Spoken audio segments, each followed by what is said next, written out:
নমস্কার বন্ধুরা, তোমরা ইতিমধ্যেই খবর পেয়ে গেছো পশ্চিমবঙ্গ স্কুল সার্ভিস কমিশন অতি শীঘ্রই শিক্ষক নিয়োগের প্রক্রিয়া শুরু করতে চলেছে। যারা যারা রাষ্ট্রবিজ্ঞানে এসএসসির জন্য প্রস্তুতি নিচ্ছ তাদের সুবিধার্থে আপাতত পুরনো সিলেবাস অনুসারেই আমি ভিডিও তৈরি করার চেষ্টা করছি। আশা করি এই ভিডিওগুলি তোমাদের পরীক্ষার জন্য যথেষ্ট সহযোগিতা করবে। আমি পুরনো সিলেবাস অনুসারে পরপর বিষয় অনুসারে টপিক অনুসারে আলোচনা করতে থাকব। তোমরা পরপর যদি এই ভিডিওগুলি ফলো করো তাহলে অনেক কাজে দিবে। যারা যারা এখনও আমার এই চ্যানেলটি সাবস্ক্রাইব করোনি অবশ্যই সাবস্ক্রাইব করে দাও, আগামী ভিডিওগুলি পেয়ে যাবে। প্রথমে যে টপিকটি নিয়ে আলোচনা করব একেবারে গ্রুপ এর প্রথম বিষয় রাষ্ট্রবিজ্ঞান কী বা ভূমিকা। তো রাষ্ট্রবিজ্ঞানের ভূমিকা নিয়ে প্রথমে একটু আলোচনা করি। রাষ্ট্রবিজ্ঞানের কথা আসার সাথে সাথে রাষ্ট্রবিজ্ঞানের জনক অ্যারিস্টটলের কথা বলতেই হয়। রাষ্ট্রবিজ্ঞানের জনক বিখ্যাত গ্রিক দার্শনিক অ্যারিস্টটল বলেছেন যে মানুষ সমাজে বসবাস করে না, সে হয় পশু না হয় ঈশ্বর। অর্থাৎ সমাজের মধ্যে বসবাস করেই মানুষ তার সর্বাঙ্গীন বিকাশ ঘটাতে পারে। অ্যারিস্টটল আবার সমাজ এবং রাষ্ট্রকে একই বলে মনে করেছেন। অ্যারিস্টটল এই রাষ্ট্রবিজ্ঞান সম্পর্কে বা রাষ্ট্র সম্পর্কে তার বিস্তৃত ধারণা দিয়েছেন তার যে বিখ্যাত বই পলিটিক্স গ্রন্থে তিনি রাষ্ট্রবিজ্ঞান সম্পর্কে আলোচনা করেছেন। যাই হোক, রাষ্ট্রবিজ্ঞান শব্দটি কোথা থেকে আসলো? তো রাষ্ট্রবিজ্ঞানের ইংরেজি পলিটিক্যাল শব্দটি গ্রিক শব্দ পোলিস থেকে এসেছে, যার অর্থ হলো নগর রাষ্ট্র। অর্থাৎ গ্রিক নগর রাষ্ট্র নিয়ে আলোচনা করেছেন অ্যারিস্টটল।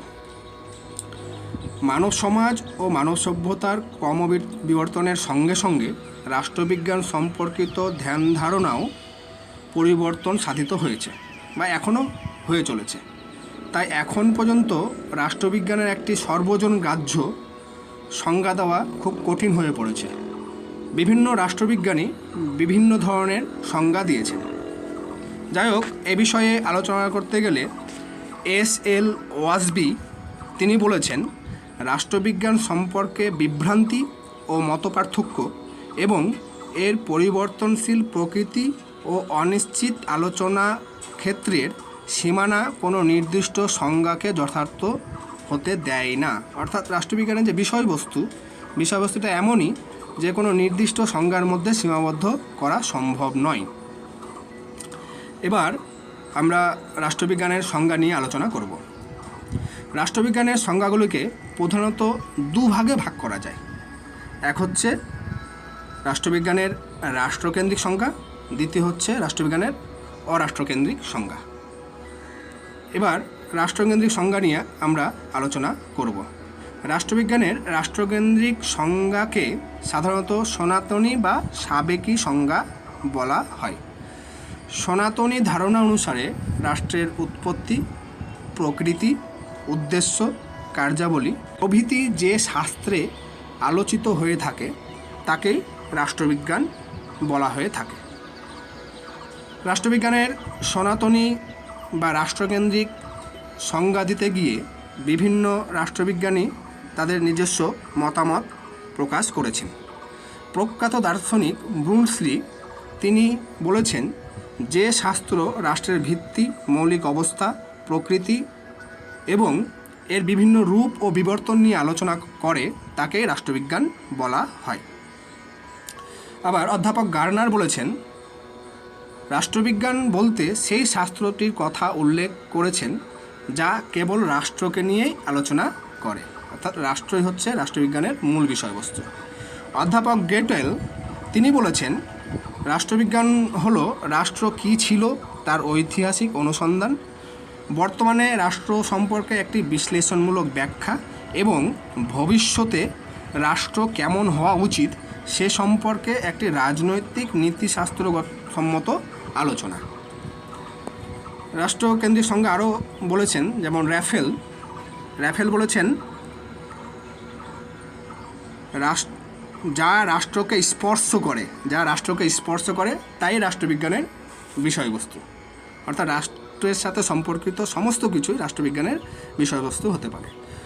পল জার্নে তিনি বলেছেন, রাষ্ট্রবিজ্ঞান হলো সমাজবিজ্ঞানের সেই অংশ যা রাষ্ট্রের মৌলিক ভিত্তি এবং সরকারের নীতিসমূহ নিয়ে আলোচনা করে। শিলি, লিকক, ক্যাটলিন এরা সবাই একই ধরনের বক্তব্য পেশ করেছেন। বার্জেস বলেছেন, রাষ্ট্রবিজ্ঞান হলো স্বাধীনতা ও সার্বভৌমিকতার বিজ্ঞান, যা মূলত রাষ্ট্রের সাথে সম্পর্কিত। এবার আমরা আলোচনা করব রাষ্ট্রবিজ্ঞানের অরাষ্ট্রকেন্দ্রিক সংজ্ঞা।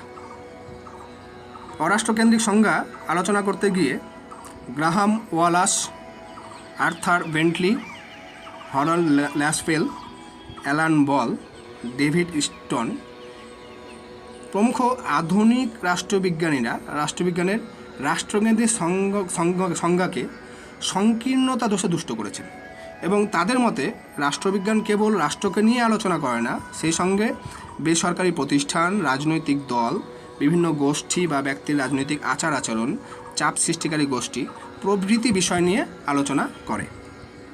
এবার আমরা দেখে নেব তারা তাদের ব্যক্তিগত মতামত কী দিয়েছে। লাসওয়েল বলেছেন, সমাজের প্রভাব ও প্রভাবশালীদের সম্পর্কে আলোচনা ও বিশ্লেষণের নামই হলো রাষ্ট্রবিজ্ঞান। রবার্ট ডাল তিনি বলেছেন, যখন সমাজস্থ কোনো ব্যক্তি নিজ ইচ্ছা অনুসারে অন্য কোনো ব্যক্তিকে দিয়ে কোনো কাজ করিয়ে নেয়, তখন পূর্বোক্ত ব্যক্তিকে প্রভাবশালী এবং তার ক্ষমতাকে প্রভাব বলে। বিভিন্ন ব্যক্তির প্রভাবের মধ্যে তুলনামূলক আলোচনা ছাড়া রাজনৈতিক জীবনের পর্যালোচনা করা সম্ভব নয় বলে তিনি মনে করেন। তিনি ক্ষমতা, শাসন বা কর্তৃত্বকে রাজনৈতিক আলোচনার প্রধান প্রতিপাদ্য বিষয় বলে আলোচনা করেছেন। অ্যালান বল তিনি বলেছেন, রাষ্ট্রবিজ্ঞান হলো সেই বিষয় যা সমাজস্থ মানুষের বিরোধ ও বিরোধের মীমাংসা নিয়ে আলোচনা করে। ডেভিড স্টোন বলেছেন, রাষ্ট্রবিজ্ঞান হলো মূল্যের কর্তৃত্বমূলক বন্টনের পাঠ, the study of the authoritative allocation of value. এটি বিখ্যাত একটি সংজ্ঞা। অরাষ্ট্রকেন্দ্রিক সংজ্ঞা আলোচনা করার পরে আমরা রাষ্ট্রবিজ্ঞানের আধুনিক সংজ্ঞা নিয়ে আলোচনা করব। 20 বা 21 দশকে জাতীয় ও আন্তর্জাতিক রাজনীতির গতি প্রকৃতির বিশেষ পরিবর্তন হওয়ার ফলে রাষ্ট্রবিজ্ঞানের বিষয়বস্তু পরিধি ব্যাপক সম্প্রসারিত হয়েছে। এই নতুন রাজনৈতিক পরিস্থিতিতে আমরা রাষ্ট্রবিজ্ঞানের মোটামুটি সন্তোষজনক একটা সংজ্ঞা দিতে পারি, যা মোটামুটি গ্রহণযোগ্য। কি বলা হচ্ছে? রাষ্ট্রবিজ্ঞান হলো সমাজবিজ্ঞানের সেই শাখা যা বিজ্ঞান ভিত্তিক আলোচনার মাধ্যমে, যেহেতু বিজ্ঞান সেহেতু বিজ্ঞান ভিত্তিক আলোচনার মাধ্যমে কী আলোচনা করে? রাষ্ট্রের তত্ত্ব, রাজনৈতিক সংগঠন, ক্ষমতা, কর্তৃত্ব ও মূল্য, শাসন প্রণালী, তার আন্তর্জাতিক সম্পর্কের বিশ্লেষণ, জাতীয় আন্তর্জাতিক আইন বা বিভিন্ন সংগঠন ইত্যাদি সম্পর্কে বিভিন্ন প্রকার রাজনৈতিক ব্যবস্থার তুলনামূলক আলোচনা ও মূল্যায়ন যেখানে করা হয় যে শাস্ত্রে, তাকেই আমরা রাষ্ট্রবিজ্ঞান বলে থাকি। এবার রাষ্ট্রবিজ্ঞানের আমরা প্রকৃতি ও পরিধি নিয়ে আলোচনা করব। রাষ্ট্রবিজ্ঞান যেহেতু পরিবর্তনশীল বা সময়ের সাথে তাল মিলিয়ে প্রসারিত হচ্ছে, সেজন্য এর প্রকৃতি বা পরিধিকে নির্দিষ্ট সীমার মধ্যে সীমাবদ্ধ করা সম্ভব নয়। গ্রিক দার্শনিক অ্যারিস্টটল বলেছেন, মানুষ মাত্রই রাষ্ট্রীয় জীব, যারা রাষ্ট্রীয় আওতার বাইরে তাদের স্থান মানব সমাজের উপরে বা নিচে। অর্থাৎ প্রথমে যে বলেছিলেন যে রাষ্ট্রের মধ্যে যারা বসবাস করে তারাই মানুষ, রাষ্ট্রের বাইরে যারা বসবাস করে তারাই হয় পশু, না হলে মানুষ নয় বা ভগবান। ফ্রান্সিস বেকন ব্রিটিশ দার্শনিক, তিনি কি বলেছেন? তিনি বলেছেন, নির্জনতা যারা কামনা করে তারা নয় দেবতা, না হয় পশু। অ্যারিস্টটলের কথাই তিনি বলেছেন। বস্তুত মানুষের ধর্মই হলো সমাজবদ্ধভাবে বসবাস করা। আমরা মানব জীবন ও মানব সমাজে গতিশীল। এই গতিশীল সমাজে বসবাস করতে গিয়ে মানুষ একে অপরের উপর নির্ভরশীল হয়ে থাকে। পারস্পরিক নির্ভরশীলতার কারণে মানুষ কতগুলি নিয়ম কানুন মেনে চলতে বাধ্য। এ সমস্ত নিয়মকানুনের এক বিশেষ উন্নত প্রকাশ হলো রাষ্ট্রীয় সংগঠন ও রাষ্ট্রীয় ব্যবস্থা। কালের সাথে সাথে, নিয়মের সাথে সাথে মানব সভ্যতা বিকাশ ঘটছে। মানুষও এক বিশেষ ধরনের সুনিয়ন্ত্রিত সমাজ ব্যবস্থার মধ্যে বসবাস করতে শুরু করেছে। এই সমাজ ব্যবস্থায় মানুষ বিশেষভাবে অভ্যস্ত হয়ে উঠেছে। এই সুনিয়ন্ত্রিত সমাজ ব্যবস্থার পোশাকি নাম হলো রাষ্ট্র। এই যে সমাজ ব্যবস্থায় মানুষ বসবাস করছে, সেই সমাজ ব্যবস্থাকে আর সুনিয়ন্ত্রিতভাবে যখন প্রচারিত হচ্ছে তখন তাকে বলা হচ্ছে রাষ্ট্র। এছাড়াও কি বলছে, একটি প্রগতিশীল সমাজ হিসাবে রাষ্ট্রবিজ্ঞানের পরিধি, যেটা প্রথমে বললাম, সম্প্রসারিত হয়ে চলেছে। এই সম্প্রসারণের কারণে রাষ্ট্রবিজ্ঞান আলোচনার ক্ষেত্রে সীমানা, বিষয়বস্তু স্থায়ীভাবে নির্ধারণ করা খুবই কঠিন ব্যাপার। এই কারণে ক্রিস্টল অ্যান্ডারসন প্রমুখ রাষ্ট্রবিজ্ঞানীদের মতে রাষ্ট্রবিজ্ঞান কোনো যথার্থ সুনির্দিষ্ট সীমায় বেঁধে রেখে দেওয়া যায় না। বস্তুপক্ষে রাষ্ট্রবিজ্ঞান হলো একটি গতিশীল বিজ্ঞান। এই আলোচ্য বিষয়বস্তু সময়ের সাথে পরিবর্তনশীল, আর এই পরিবর্তনশীল সমাজের পরিবর্তনের সাথে সাথে রাষ্ট্রবিজ্ঞানের আলোচনার বিষয়বস্তুও পরিবর্তন হয়ে চলেছে।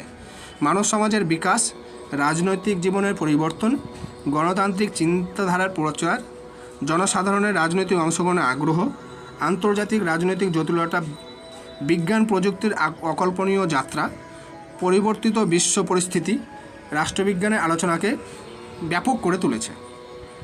রাষ্ট্রবিজ্ঞানের কর্মক্ষেত্র নির্ধারণের ক্ষেত্রে ও রাষ্ট্রবিজ্ঞানীদের মধ্যে মতপার্থক্য লক্ষ্য করা যায়। সংজ্ঞার ক্ষেত্রে যখন আমরা মতপার্থক্য দেখি বা বিভিন্ন মতামত দেখি, এখানেও আলাদা আলাদা মত তারা দিয়েছেন। সনাতনী রাষ্ট্রবিজ্ঞানীদের মতে রাষ্ট্র সরকারকেই রাষ্ট্রবিজ্ঞানের আলোচনার মধ্যে স্থান দিয়েছেন। কিন্তু আধুনিক রাষ্ট্রবিজ্ঞানীরা কী বলছেন? তাদের মতে রাজনৈতিক জীবনকে প্রভাবিত করে এমন কিছু বিষয় রাষ্ট্রবিজ্ঞানের আলোচ্য সূচির অন্তর্ভুক্ত করা হয়েছে। সনাতনপন্থী ও আধুনিক আচরণবাদী রাষ্ট্রবিজ্ঞানের প্রকৃতি আলোচনায় ক্ষেত্রে সম্পর্কে যে সমস্ত বিষয় কথা উল্লেখ করেছেন সেগুলি নিচে একে একে আলোচনা করা হচ্ছে, অর্থাৎ পরের স্লাইডগুলোতে আমি আলোচনা করছি। রাষ্ট্রবিজ্ঞানের আলোচনার কেন্দ্রবিন্দু হলো রাষ্ট্র। রাষ্ট্রবিজ্ঞানের পরিধি আলোচনা করতে গেলে আমরা আলোচনা করব যে রাষ্ট্রবিজ্ঞানের যে কেন্দ্রবিন্দু, সেই কেন্দ্রবিন্দু হচ্ছে রাষ্ট্র। মানুষের রাজনৈতিক জীবনের আলোচনায় রাষ্ট্রবিজ্ঞানের মূল বিষয় হচ্ছে মানুষের রাজনৈতিক জীবনের আলোচনা। মানুষের সমাজ প্রবণতার ভিত্তিতে সমাজবদ্ধ জীবনের সৃষ্টি, আর এই সমাজবদ্ধ জীবনের অভিব্যক্তি হলো রাষ্ট্র। অর্থাৎ সমাজব্যক্তি জীবনের যে অভিব্যক্তি সেটাকে আমরা রাষ্ট্র বলি। রাষ্ট্র করে কেন্দ্র করেই মানুষের রাজনৈতিক জীবন আবর্তিত হয়। রাষ্ট্রই মানুষের জীবন শুরু থেকে শেষ পর্যন্ত সমস্ত কিছু নিয়ন্ত্রণ করে। তার ফলে সমাজে ব্যক্তিত্বের বিকাশ ঘটে এবং শান্তিপূর্ণ সমাজ জীবন গড়ে ওঠে। নাগরিক জীবনের স্বচ্ছন্দ বিধান ও সমাজের সর্বাঙ্গীন বিকাশের ক্ষেত্রে রাষ্ট্র প্রধান ভূমিকা পালন করে। সুতরাং রাষ্ট্রবিজ্ঞানের কেন্দ্রীয় বিষয় হচ্ছে রাষ্ট্র, এ বিষয়ে কোনো সন্দেহ নেই। রাষ্ট্রবিজ্ঞানের রাষ্ট্র ব্যক্তির বিভিন্ন দিক সম্পর্কে আলোচনা করা হয়ে থাকে। অর্থাৎ ব্যক্তির জন্ম থেকে মৃত্যু পর্যন্ত আমরা প্রতিটি ধাপে রাষ্ট্রের সাথে আর সম্পর্কিত হয়ে থাকে। রাষ্ট্র ছাড়া জন্ম সার্টিফিকেট থেকে শুরু করে ডেথ সার্টিফিকেট পর্যন্ত সমস্ত জায়গায় রাষ্ট্রের অংশগ্রহণ আছে। সেজন্য অধ্যাপক গার্নার তিনি কি বলেছেন? তিনি বলেছেন রাষ্ট্রবিজ্ঞানের সূচনা ও সমাপ্তি রাষ্ট্রবিজ্ঞানকে দিয়েই। এবার আমরা আলোচনা করব সরকার, অর্থাৎ রাষ্ট্র সরকারের মাধ্যমেই তার মূর্ত প্রকাশ করে থাকে বা তার সমস্ত যে স্থিতি বা উপস্থিতি সেটা আমরা সরকারের মাধ্যমেই অনুভব করি। সরকার ছাড়া রাষ্ট্রের কল্পনাই করা যায় না, কারণ সরকারের মাধ্যমে রাষ্ট্র তার লক্ষ্য উদ্দেশ্যকে বাস্তবে রূপায়িত করে। তাই রাষ্ট্রের আলোচনার সময় সরকারের আলোচনা স্বাভাবিকভাবে এসে যায়। তবে সরকারের আলোচনা রাষ্ট্রবিজ্ঞান অন্তর্ভুক্ত হবে কি না এ বিষয়ে অনেক মতপার্থক্য আমরা দেখেছি। অধ্যাপক গার্নার, ব্রুনসলি প্রমুখ রাষ্ট্রবিজ্ঞানীরা সরকারকে রাষ্ট্রবিজ্ঞানে অন্তর্ভুক্ত করার বিরুদ্ধে। তবে আধুনিক রাষ্ট্রবিজ্ঞানের অনেকেই সরকারের আলোচনাকে রাষ্ট্রবিজ্ঞানের অন্তর্ভুক্ত করতে চেয়েছেন, যেমন গিলক্রিস্ট, গেটেল, পল জ্যানে, ল্যাস্কি প্রমুখের নাম উল্লেখযোগ্য। তাদের মতে রাষ্ট্রের পাশাপাশি সরকারও রাষ্ট্রবিজ্ঞানের আলোচ্য বিষয়ের অন্তর্ভুক্ত। এবার আমরা আলোচনা করব জাতীয় ও আন্তর্জাতিক আইন নিয়ে রাষ্ট্রবিজ্ঞান আলোচনা করে। অর্থাৎ রাষ্ট্র ও সরকার ছাড়া সরকার প্রণীত যে আইন, সেটাও রাষ্ট্রবিজ্ঞানের আলোচনার বিষয়বস্তু। রাষ্ট্রের পক্ষে সরকার আইন প্রণয়ন করে থাকে, শাসন কার্য পরিচালনা করে, রাষ্ট্রের মধ্যে শান্তি শৃঙ্খলা বজায় রাখে। সরকার আইন প্রণয়নের মাধ্যমে সমস্ত কাজ করে থাকে। সুতরাং রাষ্ট্র, সরকার ও সরকার প্রণীত আইন রাষ্ট্রবিজ্ঞানের মূল বিষয়বস্তু হতে পারে। জাতীয় সীমানার মধ্যে মানুষের জীবন দেশের আইন দ্বারা পরিচালিত হয়। তবে বর্তমান বিজ্ঞান ও প্রযুক্তির যুগে আমরা বিশ্ব নাগরিক হতে চলেছি। সেজন্য আন্তর্জাতিক ক্ষেত্রে প্রতিটি দেশের পারস্পরিক সম্পর্ক ও আচরণ নিয়ন্ত্রণের জন্য বিভিন্ন আন্তর্জাতিক সংগঠন, যেমন তোমরা ইউএনও বলতে পারো বা অন্যান্য আন্তর্জাতিক সংগঠনের কথা এখানে বলা যেতে পারে, তারা বিভিন্ন ধরনের আইন মেনে চলার জন্য আইন প্রণয়ন করেছে। এই কারণে জাতীয় ও আন্তর্জাতিক আইন নিয়েও রাষ্ট্রবিজ্ঞানের আলোচনা করা হয়ে থাকে। দ্বিতীয় বিষয়বস্তু হচ্ছে রাষ্ট্রবিজ্ঞানে আমরা রাষ্ট্রের অতীত, বর্তমান, ভবিষ্যৎ নিয়ে আলোচনা করে থাকি। বর্তমান রাষ্ট্র সম্পর্কে আমাদের ধারণা অসম্পূর্ণ থেকে যায় যদি রাষ্ট্রের অতীত ইতিহাস সম্পর্কে অজানা থাকে বা জ্ঞান না থাকে। কারণ রাষ্ট্রের অতীত ইতিহাস না জেনে আমরা বর্তমানকে অনুধাবন করতে পারবো না এবং ভবিষ্যৎকে আর আমরা আলোচনাও করতে পারবো না। সেজন্য অতীতের অভিজ্ঞতা বর্তমানের আলোকে আগামী দিনের জন্য একটি আদর্শ রাষ্ট্র ব্যবস্থা স্থাপন করা রাষ্ট্রবিজ্ঞান মূল উদ্দেশ্য। অধ্যাপক গেটেল তিনি বলেছেন, রাষ্ট্রবিজ্ঞান রাষ্ট্রের অতীত, বর্তমান, ভবিষ্যৎ সম্পর্কে আলোচনা করে। আগে আমি বললাম, শুধু রাষ্ট্র সম্পর্কে অতীত ও বর্তমানের আলোচনার মধ্যে রাষ্ট্রবিজ্ঞান আলোচনা শেষ নয়, ভবিষ্যতে কী হতে পারে সে বিষয়ে রাষ্ট্রবিজ্ঞান ইঙ্গিত দেয়। রাষ্ট্রের অতীত বর্তমান আলোচনার পরিপ্রেক্ষিতে রাষ্ট্রবিজ্ঞান রাষ্ট্রীয় জীবনের গতিপথ নির্ধারণ করে এবং ভবিষ্যৎ আদর্শ রাষ্ট্রের কী ছবি হতে পারে সেটা অনেক সময় তারা বলে দেওয়ার চেষ্টা করে। বার্নস তিনি কি বলেছেন? তিনি বলেছেন, রাষ্ট্রের উদ্ভব, ক্রমবিকাশ এবং এর স্বরূপ ও ভবিষ্যৎ প্রকৃতি নিয়ে রাষ্ট্রবিজ্ঞান আলোচনা করে। আবার অধ্যাপক ল্যাস্কির মতে তিনি বলেছেন, ইতিহাসের ক্রমবিকাশের ধারাবাহিকতার বিশ্লেষণ ব্যতীত আমাদের অনুসন্ধান ক্ষেত্রকে সঠিকভাবে অনুধাবন করা যায় না। এবার আমরা আলোচনা করব তত্ত্বগত রাজনীতি ও ব্যবহারিক রাজনীতি। পোলক, জেলিনেক, সিজুইক প্রমুখ বিজ্ঞানীরা রাষ্ট্রবিজ্ঞানের আলোচনার বিষয়বস্তুকে দুভাগে ভাগ করেছেন। এক হচ্ছে তত্ত্বগত রাষ্ট্রনীতি এবং ব্যবহারিক রাষ্ট্রনীতি। রাষ্ট্রের উৎপত্তি, লক্ষ্য, প্রকৃতি, আদর্শ, স্বাধীনতা, আইন প্রভৃতিকে রাষ্ট্রবিজ্ঞানের তত্ত্বগত দিক বলা হয়। অপরপক্ষে সরকারের শ্রেণীবিভাগ, কার্যাবলী, আইন প্রণয়ন, রাজনৈতিক প্রতিষ্ঠানসমূহ, আন্তর্জাতিক রীতিনীতি, চুক্তি ও কূটনৈতিক কার্যাবলী প্রভৃতিকে রাষ্ট্রবিজ্ঞানের ব্যবহারিক দিক বলা হয়েছে। রাষ্ট্রের তত্ত্বগত আলোচনার সঙ্গে সঙ্গে প্রাতিষ্ঠানিক আলোচনার যে সমন্বয় সাধন, তার মাধ্যমেই রাষ্ট্রবিজ্ঞানের পূর্ণতা পেয়ে থাকে। পরবর্তী রাষ্ট্রবিজ্ঞানের বিষয়বস্তু হচ্ছে প্রভাব ও প্রভাবশালীদের নিয়ে আলোচনা। আধুনিক রাষ্ট্রবিজ্ঞানীদের মতে বর্তমানে রাষ্ট্রবিজ্ঞান রাষ্ট্র ছাড়াও বিভিন্ন বেসরকারি প্রতিষ্ঠান, ব্যক্তি বা গোষ্ঠী, রাজনৈতিক কার্যকলাপ, রাজনৈতিক দল, চাপ সৃষ্টিকারী গোষ্ঠী প্রভৃতিকে নিয়ে আলোচনা করে। রবার্ট ঢাল ও ল্যাসওয়েলের মতানুসারে সমাজের প্রভাব ও প্রভাবশালীদের নিয়ে আলোচনা রাষ্ট্রবিজ্ঞানের অন্তর্ভুক্ত। ল্যাসওয়েল তার পলিটিক্স নামক গ্রন্থে বলেছেন, প্রভাব ও প্রভাবশালীদের পর্যালোচনাই রাজনীতি। রবার্ট ডাল তিনি বলেছেন, ব্যক্তি, গোষ্ঠী, সংগঠন ও রাষ্ট্রের মধ্যে একটা বিশেষ সম্পর্ককে প্রভাব বলে। এই প্রভাব শব্দটি ব্যাপক। সব রকম প্রভাবকে রাজনৈতিক প্রভাব বলা যায় না। রাজনীতির সাথে যুক্ত প্রভাবকেই রাজনৈতিক প্রভাব বলা যায়। রাজনৈতিক সীমাবদ্ধের মাধ্যমে আর রাজনীতির যে প্রভাব, সেই প্রভাব আলোচনা করার কারণে অনেকে একে সংখ্যালঘু অংশের কার্যকলাপের সাথে তুলনা করেছেন। সেই কারণে ডেভিড স্টোন বলেছেন, ল্যাসওয়েলের যে বক্তব্য, সেই বক্তব্যের মাধ্যমে অল্প কিছু রাজনৈতিক ক্ষমতাধিকারী ক্ষমতার উৎসের কথাই আমরা ব্যক্ত দেখতে পাই। পরবর্তী বিষয়বস্তু হচ্ছে বিরোধ ও সংঘাতের আলোচনা। রাজনীতির মধ্যে মতবিরোধ ও সংঘাত লেগেই থাকে, তাই অস্টিন রেনি, অ্যালান বল প্রমুখের মতে রাষ্ট্রবিজ্ঞান বিরোধ ও অনৈক্যের যে বিষয়বস্তু সেটা নিয়ে আলোচনা করে। মিলারের মতে মতবিরোধ বা সংঘাতের রাজনীতির হচ্ছে মূল মর্মবস্তু। রবার্ট ডাল তার মডার্ন পলিটিক্যাল অ্যানালাইসিস গ্রন্থে বলেছেন, প্রত্যেক রাজনৈতিক ব্যবস্থার অবিরাম বিরোধ বর্তমান, অর্থাৎ রাজনৈতিক ব্যবস্থায় বিরোধ সবসময় থাকবেই। অস্টিন রেনির মতে মানব জীবনের ক্ষেত্রে যেমন ব্যক্তিবর্গের মধ্যে সংঘাত অপরিহার্য, তেমনি সমাজ জীবনের মধ্যেও রাজনৈতিক বিরোধ সবসময় লেগে থাকে, একে অস্বীকার করা যায় না। কিন্তু এ ধারণা পুরোপুরি মেনে নেওয়া যায় না। মতবিরোধ সংঘাত শুধু রাজনীতিতে থাকবে এটা ঠিক নয়, রাজনীতি ছাড়াও বিরোধ সংঘাত আমরা সমাজে দেখতে পাই। সেজন্য সমস্ত সংঘাতকে, বিরোধকে রাজনীতির সঙ্গে মিলালে চলবে না। ক্ষমতার আলোচনা। রাষ্ট্রবিজ্ঞানের অন্যতম বিষয়বস্তু হচ্ছে ক্ষমতা। আধুনিক রাষ্ট্রবিজ্ঞানের সমর্থকরা রাষ্ট্রবিজ্ঞানের আলোচ্য বিষয়বস্তু হিসাবে ক্ষমতাকে তুলে ধরেছেন। তাদের মতে সমাজে ক্ষমতার ভিত্তি, ক্ষমতার দ্বারা প্রতিপত্তি প্রতিষ্ঠান পদ্ধতি, ক্ষমতা প্রয়োগের ফলাফল অনুসন্ধান করাই হলো রাষ্ট্রবিজ্ঞানের মুখ্য উদ্দেশ্য।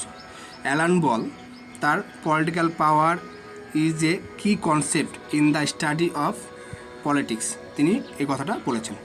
লাসওয়েলের মতে রাষ্ট্রবিজ্ঞান ক্ষমতা গড়ে ওঠা বা ভাগাভাগি নিয়ে আলোচনা করে। রবার্ট ডাল বলেছেন, ক্ষমতা, শাসন ও কর্তৃত্ব রাজনৈতিক আলোচনার অন্তর্ভুক্ত।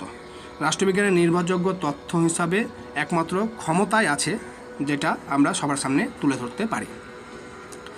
পরবর্তী বিষয়বস্তু হচ্ছে আধুনিক রাষ্ট্রবিজ্ঞানদের যে মতামত, সে মতামতগুলি আমরা এখানে তুলে ধরব। বর্তমানে রাজনৈতিক সিদ্ধান্ত গ্রহণ ও তার পেছনে ক্রিয়াশীল বিভিন্ন প্রভাবের বিচার বিশ্লেষণ রাষ্ট্রবিজ্ঞানের বিষয়বস্তু হিসাবে গণ্য হতে পারে। ক্যাপলান, মেরিয়াম, লাসওয়েল প্রমুখ রাষ্ট্রবিজ্ঞান আলোচনায় ক্ষমতা ও প্রভাব এর উপর অধিক গুরুত্ব দিয়েছেন। আগে আমি আলোচনা করলাম। আধুনিক লেখকদের মতে রাষ্ট্রবিজ্ঞানের আলোচনায় ক্ষমতা ও প্রভাবের উপর গুরুত্ব দেওয়ার পক্ষপাতী। এদের মধ্যে অ্যালান বল, মিলান, আগেই আমরা আলোচনা করলাম। ডেভিড স্টোন বলেছেন যে রাষ্ট্রবিজ্ঞানের মূল বিষয় হচ্ছে মূল্যের কর্তৃত্ব, পূর্ণ বন্টন। তিনি এই বিষয়টিকে তুলে ধরেছেন। মার্কস সব জায়গায় কিছু না কিছু মত দিয়েছে। তো মার্কসের মতে রাষ্ট্রবিজ্ঞানের বিষয়বস্তু কী হতে পারে একবার দেখে নিই। মার্ক্সবাদীরা রাষ্ট্রবিজ্ঞানের প্রকৃতি পরিধির আলোচনার ক্ষেত্রে রাষ্ট্রকেন্দ্রিক আলোচনার ধারাকে অবৈধ বলে সমালোচনা করেছেন। তাদের মধ্যে রাষ্ট্র মূলত স্বার্থ রক্ষার জন্যই কাজ করে, তাই রাষ্ট্রের ক্ষমতা দখল শাসক ও শোষিতের মধ্যে প্রধান লক্ষ্য। রাষ্ট্র ক্ষমতা দখলের লক্ষ্যে শোষক শোষিত উভয় শ্রেণীর মধ্যে রাজনীতি আবর্তিত হয়। এই মানসিকতার পরিপ্রেক্ষিতে মার্ক্সীয় দৃষ্টিভঙ্গি অনুসারে রাষ্ট্রবিজ্ঞানের মূল আলোচ্য বিষয় হচ্ছে শ্রেণীভেদ, শ্রেণী শাসন, শ্রেণী শোষণ, শ্রেণীদ্বন্দ্ব, শ্রেণী সংগ্রাম, মানে সমস্ত কিছু শ্রেণী নিয়ে মার্ক্স আলোচনা করেছেন। মার্ক্স ও এঙ্গেলস তাদের কমিউনিস্ট ম্যানিফেস্টো বিখ্যাত বই, সেখানে বলেছেন, the ruling idea of each age have ever been the idea of its ruling class. Lenin তার বলেছেন politics is a concentrate expression of economics, মানে সব কিছুর সাথে অর্থ জড়িয়ে আছে।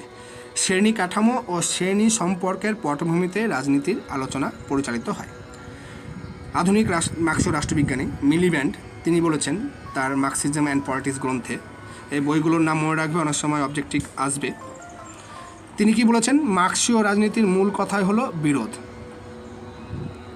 এবার আমরা যে বিষয়টি আলোচনা করব, নৈতিক ও আর্থিক বিষয়। রাষ্ট্রবিজ্ঞানে আমরা নৈতিক ও আর্থিক বিষয়ও দেখে থাকি। রাষ্ট্রবিজ্ঞান যেহেতু একটি গতিশীল বিজ্ঞান, সেই পরিধি দিনে দিনে বেড়ে চলেছে এবং তার কার্যক্ষেত্রকেও সামাজিক আর্থিক পরিবেশের ভিত্তিতেই আমরা আলোচনা করে থাকি। সমস্ত সমাজ অর্থ দ্বারাই পরিচালিত হয়, অর্থ না হলে কোনো কিছু হতে পারে না। সেজন্য সমাজের নৈতিক ও আর্থিক বিষয়েও রাষ্ট্রবিজ্ঞানে আলোচনা করা হয়ে থাকে, যেরকম আমরা পলিটিক্যাল ইকোনমির কথা বলতে পারি।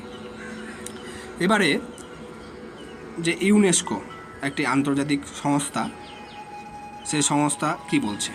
রাষ্ট্রবিজ্ঞানের 1948 সালে ফ্রান্সের প্যারিসে রাষ্ট্রবিজ্ঞানের একটি আন্তর্জাতিক সম্মেলন অনুষ্ঠিত হয়। সেখানে রাষ্ট্রবিজ্ঞানের পরিধি সম্পর্কে ইউনেস্কোর মতামত হচ্ছে রাষ্ট্রবিজ্ঞান রাজনৈতিক তত্ত্ব এবং তার ইতিহাস নিয়ে আলোচনা করে। রাজনৈতিক প্রতিষ্ঠান যেমন সংবিধান, আন্তর্জাতিক, জাতীয়, স্থানীয় যে কোনো ধরনের প্রতিষ্ঠান হতে পারে। বিভিন্ন রাষ্ট্রের মধ্যে তুলনামূলক আলোচনা, যেরকম ভারতের সাথে আমেরিকার সাথে ব্রিটেনের, তো বিভিন্ন রাষ্ট্রের মধ্যে যে তুলনামূলক আলোচনা সেটা রাষ্ট্রবিজ্ঞানের বিষয়বস্তু হয়। বিভিন্ন রাজনৈতিক মতামত, আমরা যে মতবাদ বা মতামত দেখি মার্ক্সবাদ, উদারবাদ বা অন্যান্য যে মতবাদগুলি আছে, গান্ধীবাদ, তো সমস্ত মতবাদ নিয়ে রাষ্ট্রবিজ্ঞান আলোচনা করা হয়ে থাকে। এছাড়াও আন্তর্জাতিক সংস্থা ও রাজনীতি, সারা বিশ্বে যত ধরনের আন্তর্জাতিক সংস্থা আছে এবং তাদের রীতিনীতি, তাদের সংগঠন, তাদের বিভিন্ন রকমের আলোচনা, বিভিন্ন সুপারিশ বা বিভিন্ন সিদ্ধান্ত, সমস্ত কিছু নিয়ে রাষ্ট্রবিজ্ঞানে আলোচনা করা হয়ে থাকে। পরিশেষে উপসংহারে আমরা বলতে পারি যে রাষ্ট্রবিজ্ঞানের কোনো স্থায়ী কর্মক্ষেত্র বা কার্যপরিধি নির্ধারণ করা সম্ভব নয়, যেটা আমি শুরুতেই বলেছিলাম। সময়ে পরিবর্তনের সঙ্গে সঙ্গে তাল মিলিয়ে রাষ্ট্রবিজ্ঞানও নতুন নতুন বিষয় আলোচনা হয়ে থাকছে। শুরুতে যেরকম নগর রাষ্ট্রের সময় অ্যারিস্টটল শুধু নগর রাষ্ট্রকে নিয়ে আলোচনা করেছেন, কিন্তু ধীরে ধীরে রাষ্ট্রবিজ্ঞানের যে বিষয়বস্তু, সেই বিষয়বস্তু বিশাল আকার ধারণ করতে শুরু করেছে। আর সেজন্য এই যে বেড়েই চলেছে রাষ্ট্রবিজ্ঞানের পরিধি, সেই বেড়ে চলার কারণে রাষ্ট্রবিজ্ঞানের যে পরিধি, সেই পরিধিটা একটা বিশাল রূপ ধারণ করেছে এবং সেটাকে প্রগতিশীল সামাজিক বিজ্ঞানে পরিণত হয়েছে। এ প্রসঙ্গে অধ্যাপক ল্যাস্কির কথা এখানে তুলে ধরা যেতে পারে। তিনি বলেছেন, সংগঠিত রাষ্ট্রের পরিপ্রেক্ষিতে মানব জীবনের আলোচনা হলো রাষ্ট্রবিজ্ঞান। এর আলোচ্য বিষয় থেকে আমরা এমন কিছু বাদ দিতে পারি না যা জীবনকে প্রভাবিত করে, অর্থাৎ মানব জীবনের সাথে সম্পর্কিত সমস্ত কিছু রাষ্ট্রবিজ্ঞানের আলোচনায় আসতে পারে। বিজ্ঞানটা হবে না, রাষ্ট্রবিজ্ঞান মানব জীবনের সকল বিষয়কে নিয়ে আলোচনা করে থাকে। অর্থাৎ আগামী দিনে রাষ্ট্রবিজ্ঞানের মধ্যে সমস্ত বিষয় আসতে চলেছে, বা ইন্টারডিসিপ্লিনারি যাকে বলি আমরা, সমস্ত কিছু বর্তমানে দেখা যায় যেরকম স্ট্যাটিস্টিকে আমরা হায়ার এডুকেশনে বা এমএতে আমাদের করতে হচ্ছে, বা বিভিন্ন পলিটিক্যাল ইকোনমি পড়তে হচ্ছে, কখনো বা কমার্সের বিষয় চলে আসছে, কখনো জিওগ্রাফির বিষয় চলে আসছে, পলিটিক্যাল জিওগ্রাফি। তো সব মিলিয়ে রাষ্ট্রবিজ্ঞানের যদি আমরা উচ্চশিক্ষায় অর্জন করতে চাই, তাহলে সমস্ত বিষয় নিয়েই আমাদেরকে পড়াশোনা করতে হবে। যাই হোক, আমি এইখানে সংক্ষেপে গ্রুপ এর প্রথম যে টপিক, সেই টপিক নিয়ে আলোচনা করলাম। পরবর্তী ভিডিওগুলিতে আরও কিছু বিষয় তুলে ধরব। আশা করি ভিডিওটি ভালো লাগবে। যদি ভালো লাগে তাহলে বন্ধুদের শেয়ার করে দাও, তাদেরও ভিডিওটি কাজে লাগতে পারে। ধন্যবাদ।